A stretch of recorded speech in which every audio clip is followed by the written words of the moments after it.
आप सभी का स्वागत है मुस्लिम एक्सप्रेस, आपकी आवाज़ आपकी ताकत में। भारत में दुनिया के सबसे बड़े कोरोना वैक्सीन टीकाकरण अभियान की शुरुआत हो चुकी है। देश भर में आज हजारों लोगों को टीके लग चुके हैं। 16 जनवरी 2021 की सुबह प्रधानमंत्री मोदी ने देश को संबोधित किया। इसी के चलते महाराष्ट्र के लातूर शहर में वैद्यकीय मंत्री अमित विलासराव देशमुख के हाथों लातूर शहर में कोरोना टीकाकरण अभियान की शुरुआत हो गई।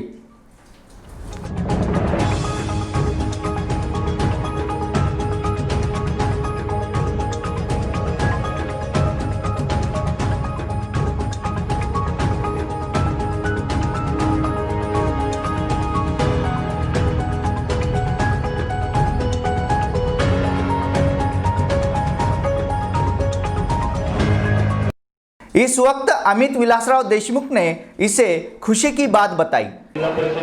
लसीकरण मोहीम सुरू झालेली आहे। महाराष्ट्राचे लाडके मुख्यमंत्री उद्धव ठाकरेजी यांनी याचा आज शुभारंभ केलेला आहे। त्याचाच एक भाग म्हणून लातूर येथे देखील थोड्या वेळापूर्वी लसीकरणाच्या मोहिमेला सुरुवात करण्यात आलेली आहे। पहिली लस ही विलासराव देशमुख शासकीय विज्ञान संस्था याचे डॉक्टर गिरीश ठाकूर यांना देण्यात आलेली आहे।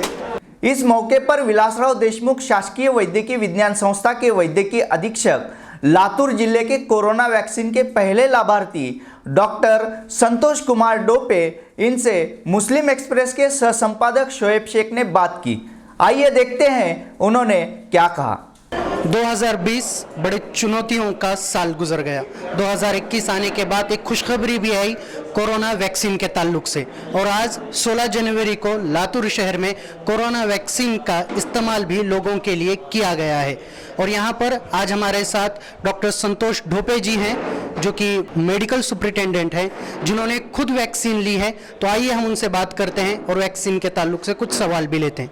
सर, आपने कोरोना वैक्सीन ली तो आपको कुछ क्या महसूस हुआ? सबसे पहले तो ये बताइए। खुशी की बात है, मैं बहुत गर्व महसूस कर रहा हूँ कि मुझे मेरे इंस्टीट्यूट में I am second one to take this vaccination, कि बहुत अच्छा लग रहा है कि जो मेरे देश में जो दवाई बनी है और वो मुझे सेकंड डोज में मिला है, तो बहुत अच्छा लग रहा है। सर, ये जो दवाई बनी है, इसके ताल्लुक से कुछ गलतफहमियां भी आम लोगों के लोगों के जहन में है, जैसे कि इस वैक्सीन को लेने से कहीं पे डेथ हो रही है, कहीं पे कुछ हो रहा है, तो ऐसी सारी अफवाहें भी हैं। तो आप उन सब के ताल्लुक से क्या कहेंगे? मुझे ये बोलने के लिए और मैंने भी ये सोचा कि बहुत सारी गलतफहमी है जनरल पॉपुलेशन में। तो हम डॉक्टर जो फ्रंट लाइन वर्कर थे, जो कि लोगों की जान बचाने के लिए आगे थे, हम उसी दिन भी कभी हमने हमारी जान की परवाह नहीं की।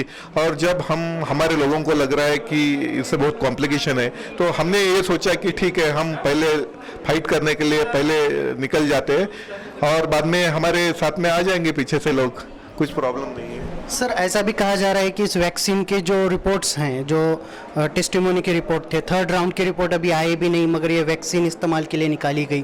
तो इस ताल्लुक से आप क्या सोचते हैं? नहीं, एक्चुअली जो वैक्सीनेशन होता है वो इनएक्टिवेटेड वायरस रहते हैं उसमें, तो उसके अगेंस्ट जो एंटीबॉडीज तैयार हो जाती है। ऐसा कुछ नहीं है कि कौन सा भी वैक्सीन है तो उसी की वजह से वो डिसीज हो सकता है बहुत। और कौन सा भी वैक्सीनेशन है और कौन सी भी दवाई है, उसके थोड़े बहुत तो साइड इफेक्ट रहते हैं।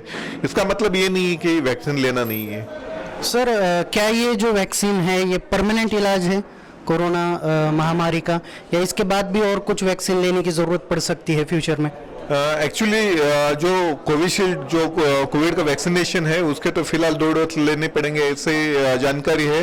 तो अभी फर्स्ट डोज आज मिला है, तो आफ्टर 28 डेज सेकंड डोज लेना जरूरी है। तो आप भी इस पे कंफर्म नहीं है कि ये परमानेंट इलाज है या नहीं? नहीं, परमानेंट किसी चीज़ का तो ऐसा परमानेंट इलाज तो नहीं हो सकता है कि ये टाइम ड्यूरेशन के हिसाब से वैक्सीनेशन करना जरूरी होता है। तो अभी इसका तो 2 डोज तो लेना ही है, उसके अगेंस्ट एंटीबॉडीज तैयार होके वो कोविड के लिए फाइट करेंगे। सबसे अहम सवाल सर, अभी आपने वैक्सीन लिया, तो वैक्सीन लेते समय को आपको कुछ तकलीफ हुई, या फिर वैक्सीन लेने के बाद आपको चक्कर आना वगैरह ऐसा कुछ महसूस हुआ? मुझे कुछ भी तकलीफ नहीं हुई है। हमने हंसते हंसते तो वैक्सीनेशन लिया है। अभी अब तो मैं तो आपके सामने खड़ा हूँ आफ्टर आधा घंटा वैक्सीन। आधे घंटे ऑब्जर्वेशन में थे। हाँ, आधा घंटा मैं ऑब्जर्वेशन में था, उस दौरान भी कुछ भी तकलीफ नहीं थी। तो ये आपने इंजेक्शन के स्वरूप में वैक्सीन को लिया है? क्या क्या? इंजेक्शन के रूप में आपने हाँ, वैक्सीन लिया? तो इंटरमस्कुलर इंजेक्शन है, तो जो इंटरमस्कुलर इंजेक्शन है, तो इंजेक्शन के माध्यम से मैंने वो वैक्सीनेशन लिया है। यकीनन कोरोना वैक्सीन कहीं इम्तिहान के बाद लोगों के लिए उपलब्ध कराई गई, मगर एक और इम्तिहान कोरोना वैक्सीन का अभी बाकी है, और वह है हराम और हलाल का इम्तिहान। सोशल मीडिया पर कोरोना वैक्सीन में जानवरों की चर्बी, खून, शराब जैसी चीज़ें मिलाई जाने की अफवाहें देश के मुस्लिम समाज को गुमराह करती हुई नजर आ रही है। इसलिए हमने वैद्यकीय अधीक्षक डॉक्टर संतोष कुमार डोपे से इस विषय में भी बात की। आइए देखते हैं उन्होंने क्या कहा। सर से पूछूंगा एक बड़ा अहम सवाल। लातूर के व्हाट्सएप ग्रुप में या महाराष्ट्र के आम जनताओं के बीच में एक चर्चा है कि वैक्सीन में कहीं जानवरों की चर्बी तो नहीं है, कहीं जानवरों का खून तो नहीं है, कहीं ये हराम है या हलाल है। इन सभी चीज़ों को लेकर लोग परेशान हैं। तो सर, आप डॉक्टर भी हैं, आपने वैक्सीन लगाई भी है, तो मैं आपसे पूछना चाहूँगा कि इस ताल्लुक से क्या है, क्या सचमुच वैक्सीन में कोई जानवरों की चर्बी, खून या गलत चीज़ मिलाई गई है?